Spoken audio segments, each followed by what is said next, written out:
Hi there, and welcome to Fantasy for the Ages, the show where father and son sit down and talk about fantasy and sometimes science fiction books. I'm the son of that equation, Zach. And I'm the father, Jim. Welcome to another episode. We're glad you are here. And I'll throw out right off the bat, if you enjoy what you see today, we hope you will like the episode down below. Subscribe to our channel if you haven't done so already. Leave comments for us. We do respond. And look in the show notes for all the other ways you can interact with Zach and I. Because we like talking to people. People are fun.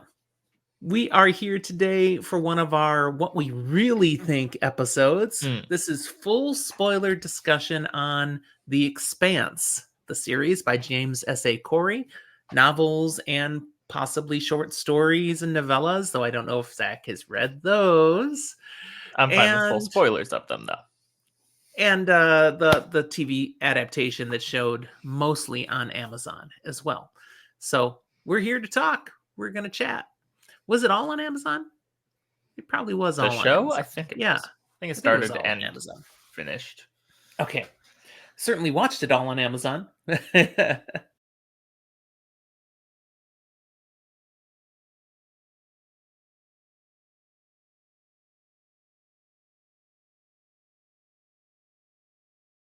Yeah, we're just here to talk our thoughts now that Zach has finished reading The Expanse, a series that I really, really enjoyed. Yeah, so The Expanse, this is going to be a short one because what do we really think? We like it. Done. End of episode. Yeah, I think we can dig a little further into it here. But, I was thinking, how would you describe this series? And I came up with, a fairly brief synopsis, and it would go something like this. Once upon a time, an advanced race of space traveling beings created this ability to create travel gates where they could jump almost instantaneously across vast distances. In order to build these, they sent out these sentient probe type things that would go somewhere and consume the resources in a solar system so as to create a gate. They sent that to our solar system and it didn't work because it ran into the wrong thing.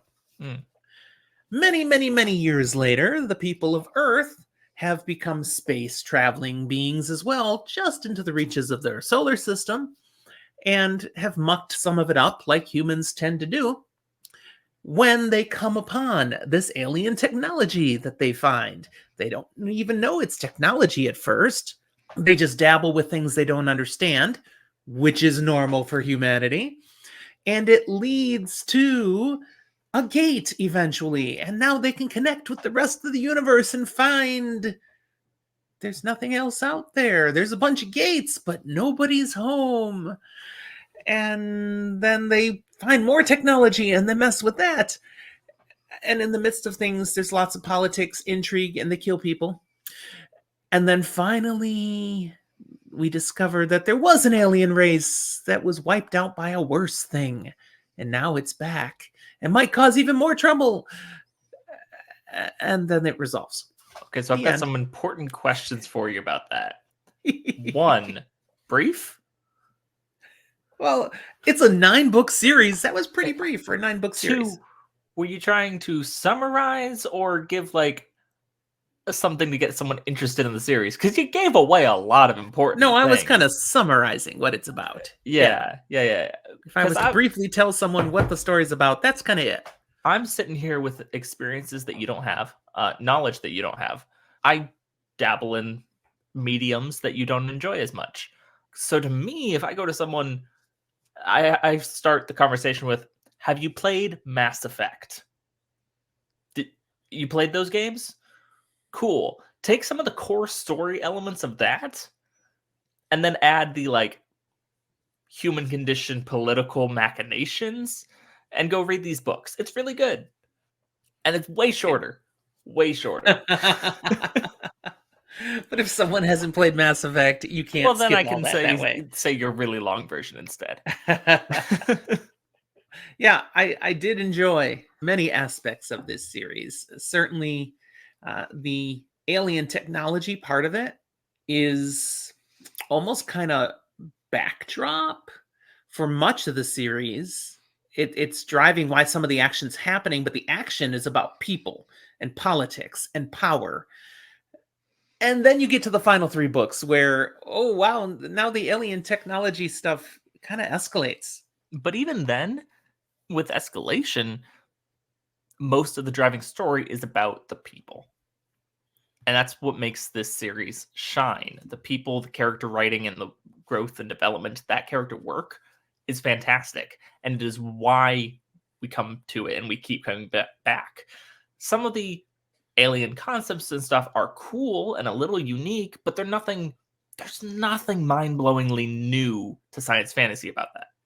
Okay. And I say science fantasy because some of the science fiction, when it refers to the alien stuff, does get that way.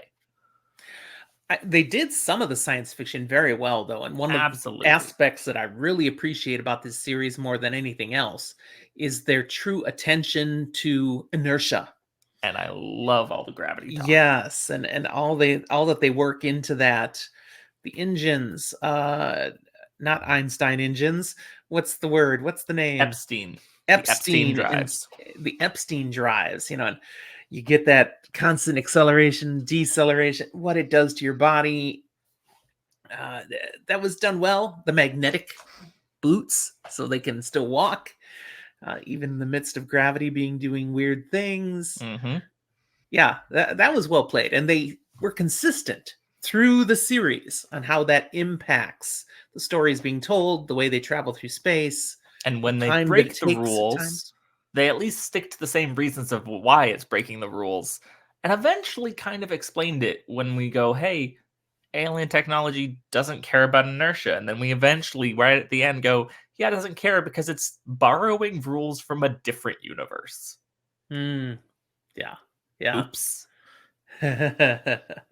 Well, who were some of your favorite characters? Our favorite characters include Amos, 100%. because he's one of the best characters, even with a relatively limited amount of chapters throughout the books, even that we get from his point of view. Fantastic. I enjoy Avasarala. That was a great character. A lot of people really like Bobby. I come and go with annoys Bobby. me. There are aspects I like of Bobby, and then there are aspects where I'm like, can we move along?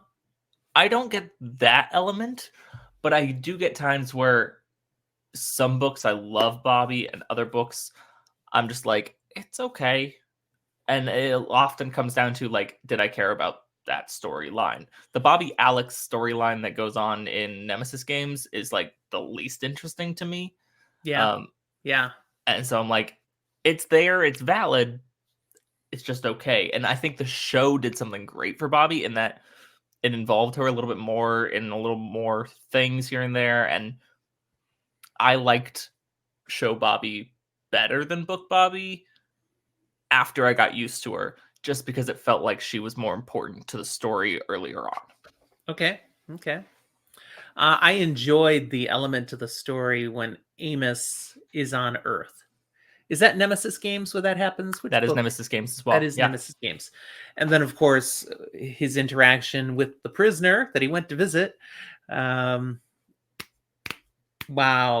Brain freeze. Mm-hmm. Her name. I'm going to let you struggle. No, just give it to us. Come on. Peaches. Yeah, but her real name. No, that is her real name. That's her real name. That's what he calls her. It's Clarissa Mao. Thank you. Thank you. Clarissa Mao, who, what a redemption arc as a character. I mean, starts out so bad. Starts out as a spoiled daughter turned terrorist. And thinking she's right. But, wow. Yeah. But there are ramifications for the character that I like. You don't get off, escape free. She did things genetically or genetically is not the right word, but actually changes herself through technology. Bioengineering and things. Thank you. Bioengineering. And she pays for that. And in the end, I mean, she pays for that. And that's so good. That's good writing in the sense that, no, it didn't just go away then when that story arc was over. No, it has shortened lifelong ramifications. And let's talk about good writing here. Holden often is the set into place as a main character kind. He's not the only main character, but he's often kind of that main protagonist throughout much of this series.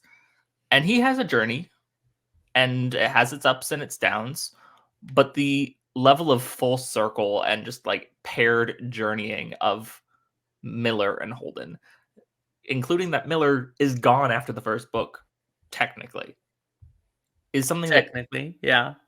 is very beautiful, well written, and I think is some of the most full circle kind of cyclical back to its origins that I've seen a character do in a while and land that. Not just like try it, but actually do it. Okay. Interestingly, I was talking on social media with Spencer, our Mm-hmm. friend over at the Fantasy Files, and he totally does not like the way the Expanse ends in the books. It's like Why? that was one of his least favorite books that he read in recent years. I think he just read it last year. Might have read it this year. Just it didn't work for him. He didn't give me a why. We didn't talk about it too deep. But literally did not like the ending. And I'm like, what's not to like? As you say, a completion of a story arc, a It very felt fitting ending, to me like and there then we get the fun was with Amos. Yeah. it felt like there was no good other way to end it. Rather, instead, there would have been other ways to continue it. If it didn't end the way that it did, the story's not done. And the story's still not done, but it's like 1,000-year time jump now. And it's like, okay, it's a different story. Yeah. Yeah. Duarte is an interesting character. Elder, Yes. Yes. Winston Duarte. Has a vision for how to save humanity. The And he really golden fits into path. the great leader archetype. Saw that in Dune. We see that in history. We see that here. Yeah. But Yeah. man, he's wrong. He's so wrong. And all would have gone down very badly if not for our protagonist, Holden. He's there, but has to considerably sacrifice in order to pull that off. And I mean, maybe Duarte had been left to his own devices. His plan works, and humanity's different, but it's safe again. Or maybe they just follow the same path that the proto-molecule builders go, and we've ended the series because we've ended humanity. Ah, that would be another possibility. Who's to say every time a book ends that the people we want to continue have to? It doesn't have to be a Sometimes it happy ends ending. with It a also bang, sometimes it ends with a whimper. it doesn't have to be T.S. Eliot, right? Yes. I could be horribly wrong, but I was trying to pull out. I know who that is, right? You've heard that quote. Yeah, I don't remember where I got it from, but that could be right. Uh, but no, it books don't have to have happy endings. It's arguable this one isn't, but it isn't a bad ending. It's not Yeah, sad. overall, I think it's a happy ending. It's just not a yay, everything's wonderful ending. No, It's a hopeful ending. that's a good way to say it. A hopeful ending. I mean, you've got humanity now scattered all over the universe, but all separated now, cut off from each other. Which Isolated pockets, some of which are not going to survive because they no, don't have what they need where they're at and they can't connect anymore. So it's a death sentence for some of those solar systems, which is harsh. Others, they're going to find a way. do you happen to have? And I know you came up with this last year to a certain extent. Do you have your more or less ranking of the Expanse books where you place like were there ones that was your favorite? Which one's your favorite? Which one's your least favorite? Wow. Nah, I don't have that fresh in front of me at all anymore. And I don't think I could pull it out of the brain cells. But I will say my least favorite part of the Expanse is dealing with all of Naomi's past and that stuff with Really? her ex. That's my least favorite aspect of it. Why? I just found it the least interesting. I liked I mean, there's parts of it I like when the actual strike comes You mean onto when the Earth. Earth gets blown up? Yeah, that's pretty cool. And how they've got it planned again to take out ships who are trying to go through the ring. I mean, whoa, that's some pretty top level stuff. But just the part of him with Naomi No, that wasn't as interesting. His role in the overall solar system, political machinations and all, no, that part was cool. That I was into. Just his part with Naomi, that whole dynamic, no, I didn't like that. I'll be That was honest, just boring part. I needed the two of them, what happens between them, what happened in the past with them. I needed that part of the book so that I actually disliked him and thought he was wrong. You thought Because Marcos otherwise, might have been the one on the right side, huh? look, he's doing a lot of really bad things. He's killing lots of people. He's also standing up and fighting for the overlooked and oppressed Belters. So there's a very strong urge to be like, he's got a point. He's not right, but he's not as wrong as he's being painted. And I needed the humanizing element of going, yeah, but he's a bad guy. He's not the right person to be leading this charge. And that's where we eventually get the trade union and the Belters being an important part of the world or worlds. Mm-hmm. And we really did need this to be Belter run, Belter operated, Belters having an important role. He just wasn't the guy to do it. He was a bad choice to lead that. Yeah, I mean, so many of the things that had happened before had led to the circumstances now where people felt like no one will listen and we have to take violent actions to be heard. But still, violent actions are not the way. It was hard. Granted, I go back to the first book and we look at what was, I think it's Star Helix, is the police force that Miller is working for there. And the Canterbury gets blown up. People are upset about it. And the reaction is, we don't have laws. We have cops that are paid for by Earth. And they're going to go out and pacify everyone by rounding up the instigators and murdering them. It's like, we ignored the fact a little bit that the solution to when Belters raised their voices was to just kill them. Kill the people making a problem. Yeah. Just killing them. Not a good plan. Not at all. Let's not do that. If/when we colonize out to space better, let's treat Belters better than these books. Yeah. I like that as a plan. Miller was an interesting character. Yeah. I didn't entirely like him in the beginning. Not saying I liked how he's written and all. That's not what I mean. Just as a person, I don't think you're supposed to entirely like him. As a character, well written. When I like him is when he's not him. Yes. That's about right. One of the more fascinating aspects for me in the series was the generational ship being built for Mormons that is then turned into basically a missile to take out Eros and misses, but then gets reclaimed and eventually, turns out in the hub. That was cool. I liked that thing. What was the name of that ship? A couple of different names. That eventually is Medina Station. Do you remember? Before that, it's the Behemoth, and before that, it's the Nauvoo. That's it, the Nauvoo. Yeah.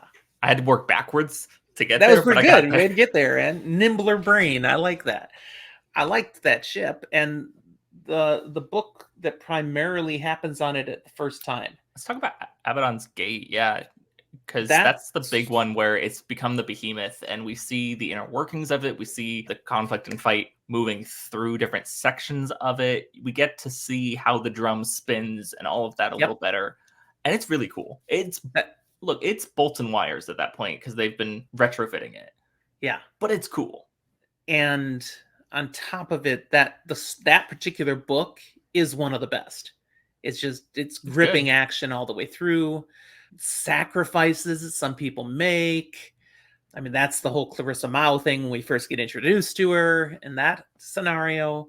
That ship really stands as a testament to human ingenuity and creativity in a number of ways throughout the series, from Generation Ship to using it to be a missile in and of itself, to repurposing it to be the Belt warship, to repurposing it to be the way station, and then talk about the things that go on the ship, including the kind of Belters revolt during Abaddon's Gate and conflict in and around. When it is Medina Station, we move all the way to Persepolis Rising and the birth of the underground and any kind of resistance to this new empire that Laconia is bringing out.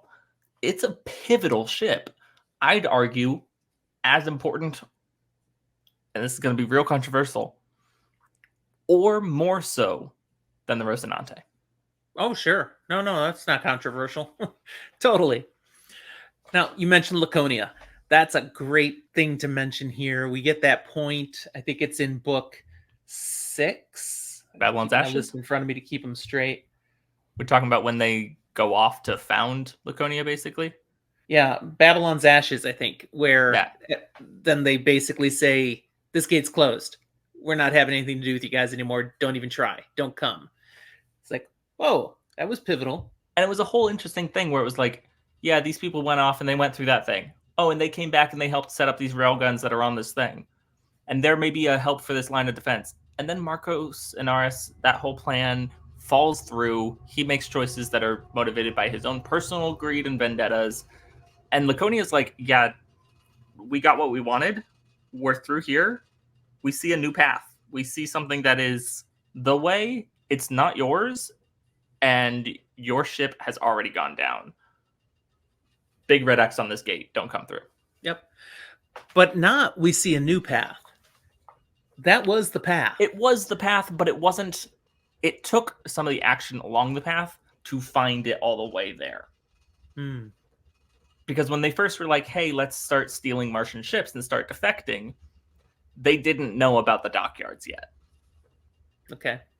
Once they found the dockyards, they went, this is the plan. Yeah. And then that's a fascinating element of the story, that then there's the time jump. There's been no interaction with that gate, with the people on the other side. And then suddenly there is again. And whoa. And I game changer. Love that at that point, it's been a 30-year jump. But before that, it was almost 20 years prior that Winston Duarte had written a book that goes, hey, this is how you take control of the entire solar system without firing a single shot. And he follows that plan almost to the letter. Yes. And it basically works. Yes. It only doesn't because he doesn't fully factor in who Belters actually are as a people. And the systemic oppression that has been on them so long that has led to them having certain tendencies that you can't quite plan around. Well, and let's also factor in the fact that he decided that he alone is the only one who can maintain this path, and therefore he's bioengineered himself with alien technology so he will live forever. That had a little to do with things falling apart too. It's not the best plan. I don't think it's at least originally misintentioned. Oh no, I don't think so either. He's still wrong. He's a very interesting character simply because he's not a bad guy, even though he's a villain. Now, you mentioned his daughter, sort of, when I said, I said, older.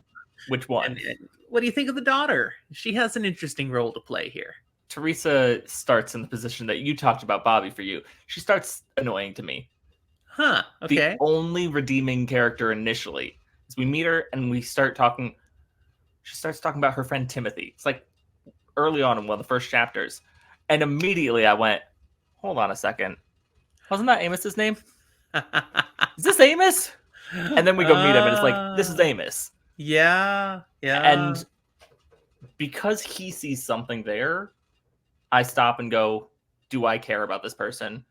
Are they redeemable?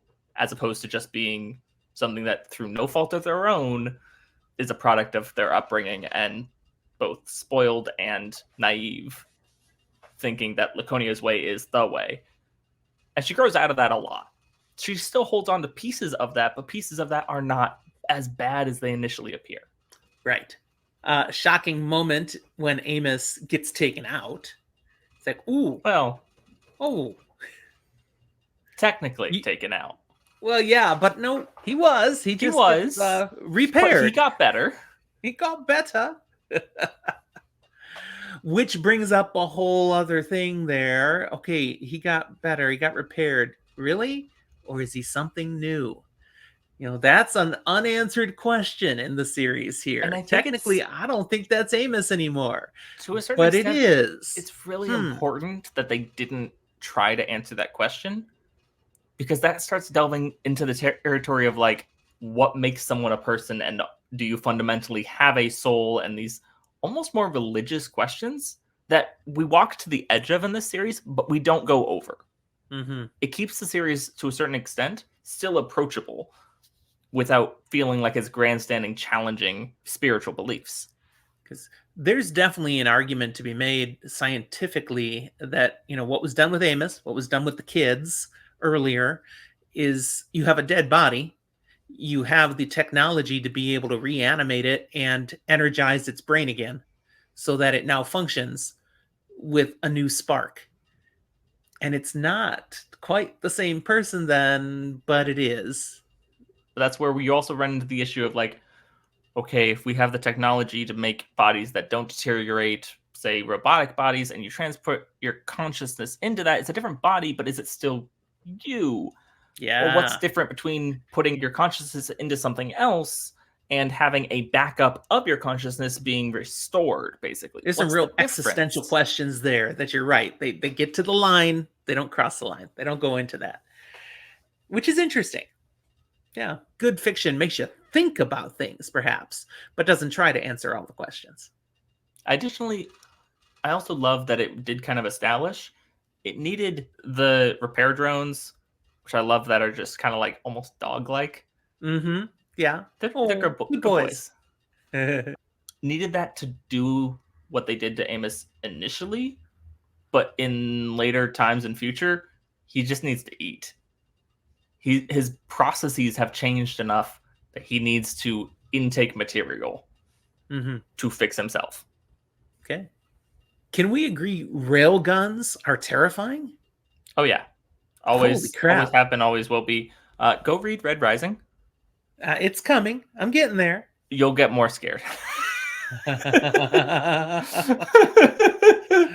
Is there any aspect of the series that didn't work for you at all?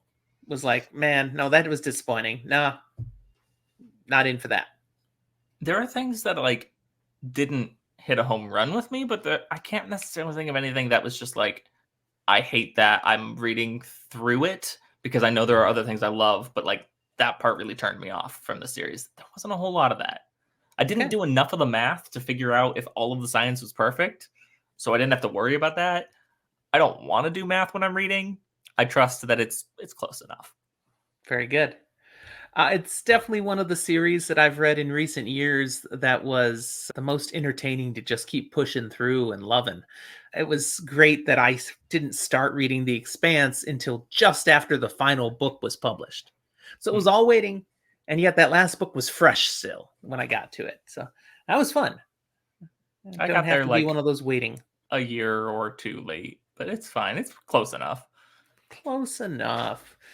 Now, will Amazon or somebody ever do the final parts of the series?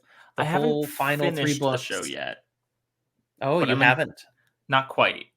I'm inclined to say no. I sure hope so. I want it. You'll find where they leave off in the Amazon adaptation is an acceptable place to end. They've made some choices about like how certain characters are involved in certain ways early on that feel to me more like nods to where they end up in the last three books, giving them that role, not setting them up to be in that role in the last three. So it Mhm. felt like it was intentional of like, we're not going to go to that, but we are hinting that technically that's still there. It still exists, whatever. We're just not planning to go to it. Yeah, I mean, there was. Are you on the last season? I think I'm on the second to last, I think. Well, when you watch the last season and being a full book series reader, you're going to see some things on the screen in the last season that make no sense with them not doing more.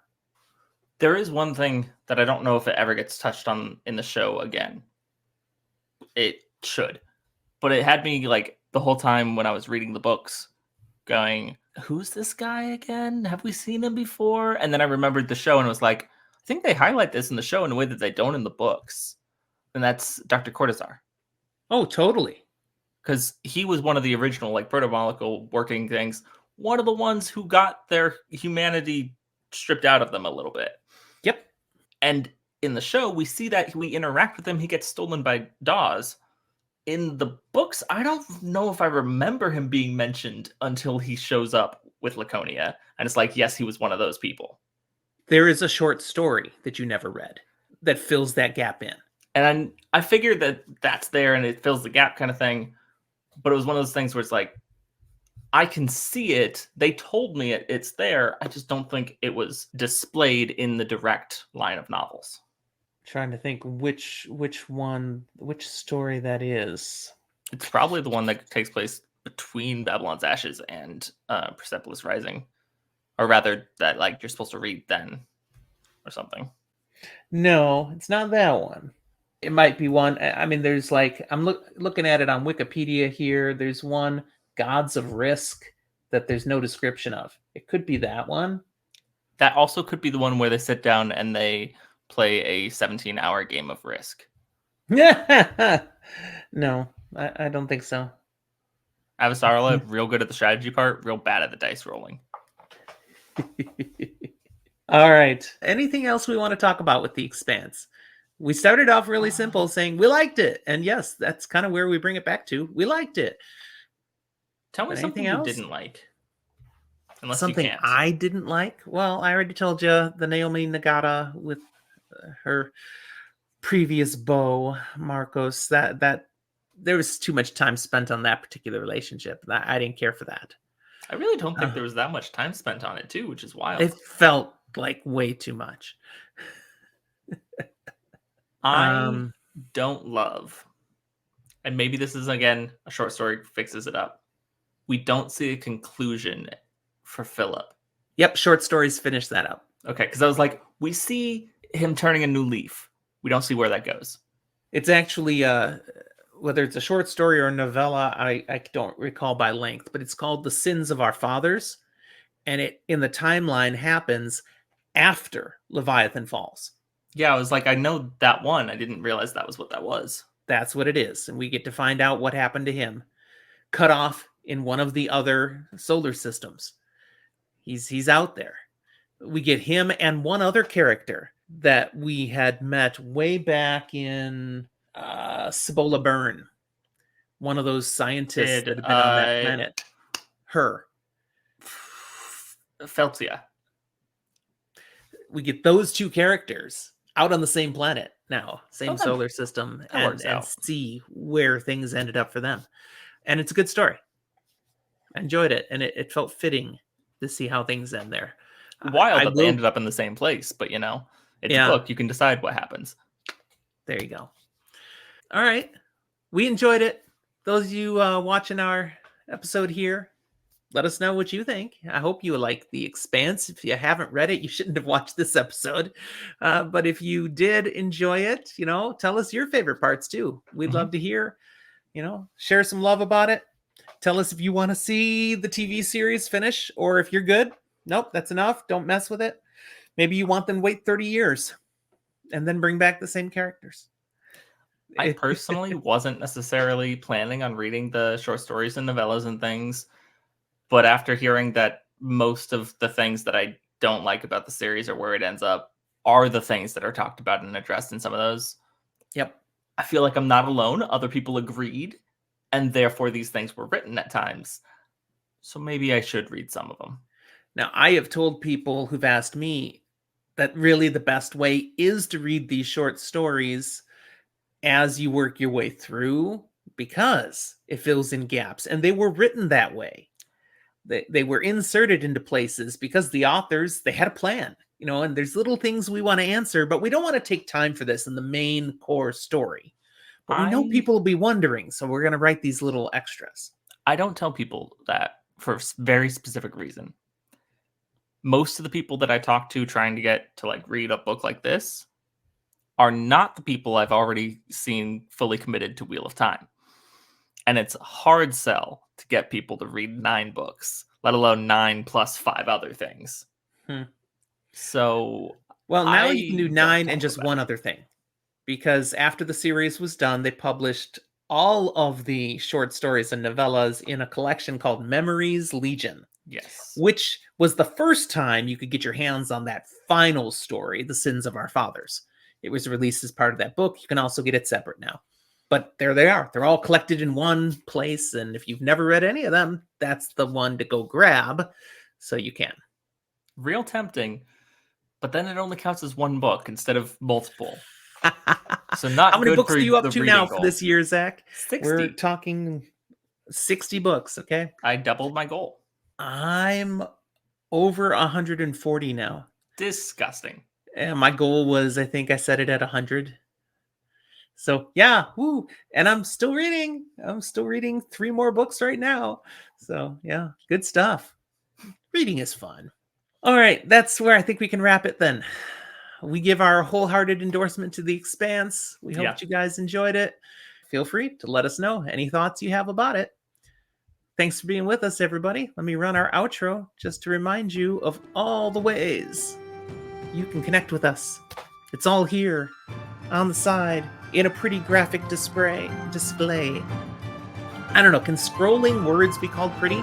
I threw colors in. Well, Red, there's color. green, We could add white. more colors. It's very topical right now. It's Christmas-ish season. Ho, ho, ho. Rolly's got a advent calendar, so he's been getting treats every day. Nice. Yeah, we got an advent calendar from your grandparents. Treats of Minnesota. So every day we get something different. Thing from Minnesota. If it was Wisconsin, I'd say it'd just be a whole bunch of different cheese curds, but well, these Minnesota all can have have to be some of it. things that don't need to be refrigerated, so it does limit some of the choices. The funniest was the cotton candy that came and somehow had like shrunk. Mhm. So it was like a hard wad instead of cotton candy. Yep. Oh well. All right. Thanks, everyone. We'll talk to you next time.